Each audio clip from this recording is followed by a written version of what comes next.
Good morning बच्चों। BA BEd first year history की अपनी इस क्लास में आप सबका स्वागत है। आज टॉपिक है जैन धर्म के बारे में। जैन धर्म जो महावीर स्वामी से जुड़े हुए हैं। जैन धर्म अभी तक अपने ने बौद्ध धर्म के बारे में जो है ना चीजों को पढ़ लिया है। जैन धर्म बौद्ध धर्म के बारे में महात्मा बुद्ध के बारे में डीपली चीजें पढ़ लिया, उनकी सिद्धांतों उनकी शिक्षाओं को पूरा कर लिया है। आज अपना टॉपिक है जैन धर्म के बारे में। जैन जो क्या होते हैं ना, जैन शब्द का अर्थ क्या होता है? जैन का मतलब होता है जीन। बचपन में एक सीरियल आता था, उसका नाम था जीनी और जूजू। आई थिंक सब बच्चों ने देखा होगा, मैंने तो देखा था। उसमें क्या होता है ना कि जो जीनी होती है ना, उसके पास में कुछ देवी शक्ति होती है, वो लड़की जीनी के पास में। तो जूजू उसको जो बोलता है, वो जीनी जो है ना उसके सामने ला के खड़ा कर देती है। कोई जादू, ऐसे कुछ जादू करती है वो लड़की। तो इसका मतलब क्या है कि जो उसको कुछ अलौकिक शक्तियां प्राप्त थी। तो यहाँ पे इस जैन का मतलब है जीन। और जीन का भी शाब्दिक अर्थ जो निकल के आता है वो अलग आता है। इसका मतलब ये है विजेता। अब विजेता, यहाँ धर्म में विजेता का मतलब है ऐसा व्यक्ति जिसने राग द्वेष को और अपने जो मनोविकार होते हैं ना, जो अपने मन के भाव होते हैं, उनके ऊपर उसने जीत हासिल कर ली होए। कहने का मतलब अपने क्रोध के ऊपर, अपनी लालसा, अपनी जो जिज्ञासा है, जो अपनी तृष्णा है ना, उन सब के ऊपर उसने जीत हासिल कर ली है और वो विजेता बन गया। तो वो होता है जीन। ठीक है। जैन धर्म में कुछ कुल 24 तीर्थकर हुए थे। तीर्थकर, तीर्थकरों का मतलब यहाँ पर ये होता है बच्चों कि ऐसा व्यक्ति जिसने मोक्ष प्राप्त कर लिया है, निर्वाण प्राप्त कर लिया है, और वो दूसरे लोगों को जो है ना मोक्ष प्राप्त करने का रास्ता बताते हैं, वो तीर्थकर कहलाए थे जैन धर्म में। और कुल 24 तीर्थकर हुए थे जैन धर्म में। अपने सिलेबस में सिर्फ महावीर स्वामी को ही दिया गया है, उन्हें कोई डीपली पढ़ना है अपने को। तो कुल 24 के 24 तीर्थकर अपने को नहीं देखने हैं, परंतु अपन को एक दो तीर्थकर महावीर स्वामी के अलावा भी पढ़ने पड़ेंगे। जैसे पहला तीर्थकर कौन था, और जो महावीर स्वामी है वो कौन से नंबर के तीर्थकर थे, और महावीर स्वामी से पहले कौन से तीर्थकर थे। तो ये 3 तीर्थकर है जो अपने को पढ़ने पड़ेंगे। जैसे मैं पहला तीर्थकर चालू करती हूँ, उसका नाम है यहाँ पे ऋषभ देव। पहले तीर्थकर का नाम क्या है? ऋषभ देव। ऋषभ देव जो है ना कहाँ जन्मे हैं? अयोध्या में है। अयोध्या। ठीक है। ऋषभ देव जैन धर्म के पहले तीर्थकर है। ठीक है। और जो ऋषभ देव है का जन्म कहाँ हुआ है? अयोध्या में हुआ है। और अयोध्या के वो राजा है। ठीक है, राजकार्य को चला रहे हैं। फिर कुछ ऐसा जीवन में घटित होगा कि उसके बाद में वो जैन धर्म स्वीकार कर लेंगे और वैराग्य जो है ना उसको स्वीकार कर देंगे। इनके 2 पुत्र है, एक का नाम है यहाँ पे भरत, एक का नाम है गोमतेश्वर। 2 पुत्रों में एक का नाम है गोमतेश्वर, एक का नाम है भरत। गोमतेश्वर। जो पहला बड़ा पुत्र है भरत, उसको जो है ना राजा बना देंगे। कहने का मतलब जैन धर्म के पहले तीर्थकर कौन हुए? ऋषभ देव जी। ठीक है। उनके 2 पुत्र हैं, और बड़े पुत्र जो भरत है ना, भरत को राजकाट सौंप कर वो जो है ना जंगलों में चले जाएंगे और तपस्या करने लग जाएंगे। कौन? ऋषभ देव जी। ठीक है। ये बातें हैं थोड़ी बहुत ऋषभ देव के बारे में कि ऋषभ देव, हाँ ठीक है, यहाँ के हैं, यहाँ के वो राजा थे और उन्होंने राजकार्य को छोड़ दिया था और बाद में वैराग्य बन गए, वैराग्य धारण कर लिया था उन्होंने, तपस्या करनी चालू कर दी थी। अब इसके बाद में तो वैसे तो अजीतनाथ जी, संभवनाथ जी, ऐसे और भी तीर्थकर हुए हैं, बट उनको अपने को नहीं देखना है। अपने को जो अपने लिए जो जरूरी है वो है महावीर स्वामी से पहले के। कहने का मतलब 23वें तीर्थकर कौन हुए हैं? महावीर स्वामी कौन से नंबर के तीर्थकर हैं? 24वें नंबर के तीर्थकर है। ये बातें याद रखना कि 24 तीर्थकरों में महावीर स्वामी का कौन सा नंबर है। तो 24वें तीर्थकर अपने महावीर स्वामी है। 24वें तीर्थकर, 24वें तीर्थकर है महावीर स्वामी। ठीक है। तो उनसे पहले कौन से तीर्थकर हुए थे? तो उनसे पहले जो तीर्थकर हुए हैं उनका नाम है पार्श्वनाथ जी। वो कौन से नंबर के होंगे? फिर 23वें नंबर के होंगे। वो कौन से नंबर के होंगे? 23वें नंबर के तीर्थकर होंगे। उनका नाम होगा पार्श्वनाथ जी। पार्श्वनाथ के बारे में थोड़ी बहुत बातें जो अपने को पता होनी चाहिए, वो बातें हैं क्या नाम है? पार्श्वनाथ जी है, ठीक है, पार्श्वनाथ। पार्श्वनाथ के बारे में जो बातें पता होनी चाहिए, पहली बात कि ये 23वें नंबर के तीर्थकर थे। दूसरी बात कि ये काशी जो है ना, ये जो समय है ना, ये टाइमिंग है ना, ये 6ठी शताब्दी ईसा पूर्व के समय का टाइम है। यहाँ पे जो है ना एक तरफ जहाँ बौद्ध और जैन धर्म जो है ना वो बढ़ रहा था, वो एक प्रकार से शिखरों पे पहुंच रहा था, वो लोगों के मनों में जो है ना एक प्रकार से अपनी जगह बना रहा था ना, उसी समय में क्या हुआ ना, 16 महाजनपद भी उदय हो रहे थे। 16 महाजनपदों का भी उदय हुआ था। तो इन 16 महाजनपदों में एक वो था काशी नाम का महाजनपद। काशी कौशल का भी मित्र है। तो काशी जो महाजनपद है ना, काशी महाजनपद से जुड़े हुए हैं पार्श्वनाथ जी। तो इससे क्या साबित होता है कि पार्श्वनाथ का जन्म काशी में हुआ है और वो काशी के सामान्य नागरिक थे। सामान्य नागरिक का मतलब कि वो क्षत्रिय थे, क्षत्रिय वर्ण से आते थे, वो क्षत्रिय थे ये। अब इनके बारे में एक दो बातें और कि जो पार्श्वनाथ है ना, उनका प्रतीक चिन्ह है क्या है? उनका प्रतीक चिन्ह आता है यहाँ पे सर्प, प्रतीक चिन्ह है सर्प। सर्प मतलब सांप, ठीक है ना।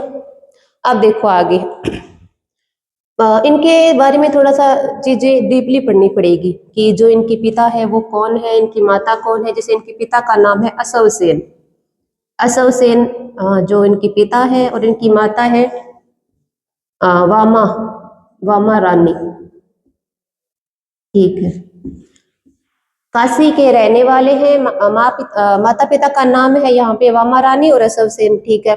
और उसके बाद में इनकी जो पत्नी का नाम होता है ना पार्श्वनाथ, पार्श्वनाथ की शादी होती है जिस महिला से, उस महिला का नाम होता है प्रभावती।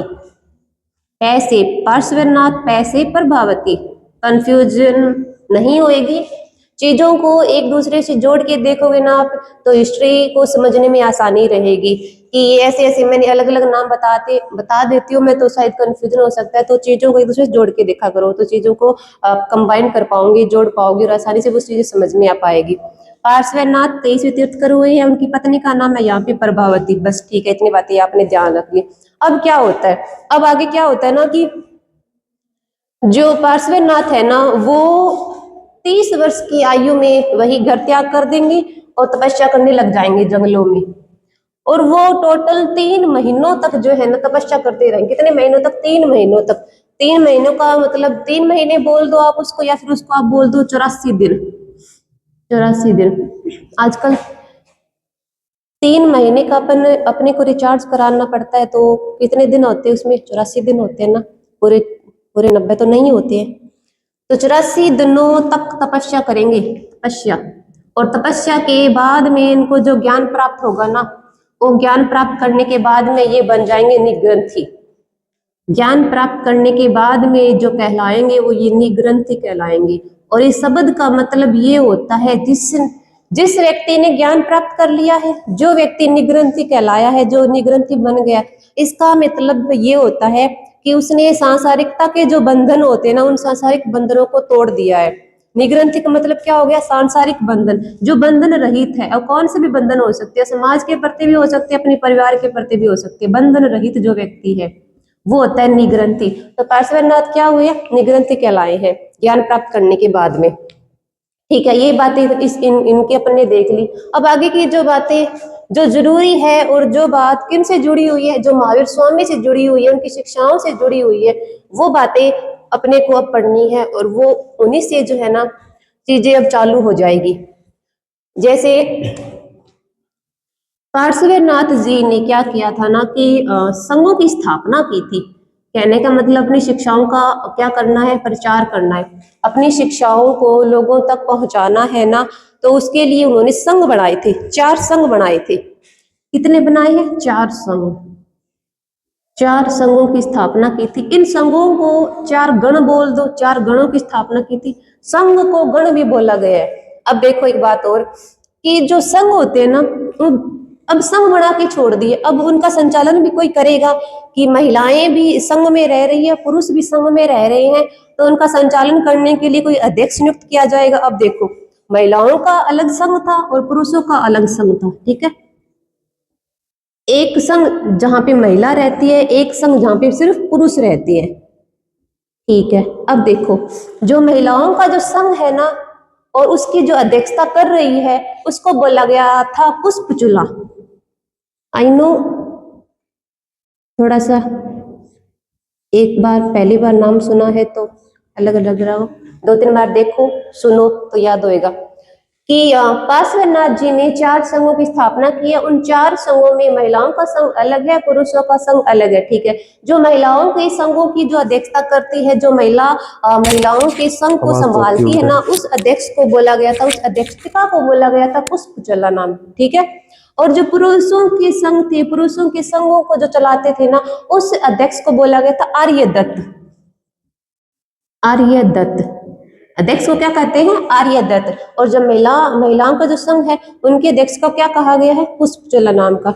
अब एक बात और जो जरूरी है, जैन धर्म को अपन पढ़ रहे हैं ना, और अपन को उनको लिखना पड़ेगा, तो कुछ शब्दों के अर्थ पता होने चाहिए। जैसे जैन धर्म में क्या होता है ना, कि जिस महिला ने या जिस पुरुष ने जैन धर्म में जो है ना प्रवेश ले लिया है, और जैन धर्म के जो संघ में वो आ गई ना, उसके बाद में वो महिला महिला नहीं कहलाएगी, वो कहलाएगी भिक्षुणी। जैसे मेल और फीमेल, ठीक है, मेल जो है वो तो भिक्षु होगा, मेल को भिक्षु कहा गया है, और फीमेल को क्या कहा गया था? भिक्षुणी। भिक्षुणी। अब एक बात ये हो गई, और दूसरी बात, एक बात और याद रखना, महावीर स्वामी कहते हैं और जैन धर्म, हाँ एक बात सबसे पहले जरूरी जो याद रखने वाली बात है, अब क्या इसके बारे में पढ़ रहे हैं ना, पार्श्वनाथ के बारे में पढ़ रहे हैं। पार्श्वनाथ को ही जैन धर्म का संस्थापक माना जाता है। ये एक लाइन हो गई। दूसरी लाइन ये आती है कि जैन धर्म का वास्तविक संस्थापक किसको माना जाएगा? तो जैन धर्म का वास्तविक संस्थापक जो है ना, वो महावीर स्वामी को माना जाएगा। क्वेश्चन अलग अलग आ सकते हैं, आप जो है ना कंफ्यूज मत होना यहाँ पर। अब देखो मैं क्या बता रही थी कि एक तो मेल है, एक तरफ फीमेल है, कहने का मतलब पुरुष जो है ना उनको तो भिक्षु कहा गया है, और जो महिलाएं हैं उनको भिक्षुणी कहा गया है। अब एक बात और, कुछ महिलाएं ऐसी थी जो सक्षम थी, जो संघ में शामिल हो सकती थी, जैन धर्म का एक संघ बना था, उस संघ में वो महिलाएं शामिल हो सकती थी। ठीक है, उनको आजादी थी। अब कुछ महिलाएं ऐसी थी जो गृहस्थी जीवन बिता रही थी, उनको गृहस्थी के काम करने होते थे, परंतु वो धर्म के प्रति भी समय निकालना चाहती थी, वो धार्मिक गतिविधियां भी करना चाहती थी। तो क्या कहा गया है कि केवल संघ में आने वाले पुरुष और महिलाएं जो मोक्ष प्राप्त करने के भागी नहीं है, जो गृहस्थ जीवन बिता रहे हैं, जो लोग जो गृहस्थी में उलझे हुए हैं, घर की जिम्मेदारियां बहुत ज्यादा है, वो लोग भी मोक्ष प्राप्त कर सकते हैं। तो उनको बोला गया था उपासक। जो घर में रहने वाले लोग हैं ना, गृहस्थ जो लोग हैं, उनको, गृहस्थों को क्या बोला गया था? उपासक और उपासिकाएं। उपासक यहाँ पे पुरुष को बोला गया, और उपासिकाएं जो है ना वो महिलाओं को बोला गया था, उपासिकाएं। ये चीजें आगे शिक्षाओं को जब अपने को पढ़ने को मिलेगा ना, ये जैन धर्म की शिक्षाएं पढ़ेंगे, वहां भी कुछ शब्द आएंगे, तो आप कंफ्यूजन नहीं होएगा आपको। देखो, भिक्षु भिक्षुणी है, उपासक उपासिकाएं, जो गृहस्थ में रहकर मोक्ष प्राप्ति करने के तरीके, मोक्ष प्राप्त करने करती थी ना, गृहस्थी जीवन में रहती थी, वो संघों में शामिल नहीं हुई, उनको कहा गया था उपासक और उपासिकाएं। इतनी चीजें हो गई। अब जो 4 संघ बनाए हैं, उन 4 संघों के नाम जरूरी है वो याद रखना। 4 संघ कौन कौन से थे जो इसने पार्श्वनाथ जी ने बनाए थे? पार्श्वनाथ जी किस कौन से नंबर के हैं? 23वें नंबर के तीर्थकर है। तीर्थकर कौन होते हैं? तीर्थकर वो व्यक्ति होता है जो कि खुद तो मोक्ष प्राप्त कर चुका है, जिसको ज्ञान प्राप्त हो चुका है, और अब वो जो है ना और लोगों को ज्ञान प्राप्त करने के रास्ते बताता है। ठीक है, और ऐसे करके जैन धर्म में कितने तीर्थकर हुए थे? 24 तीर्थकर हुए थे।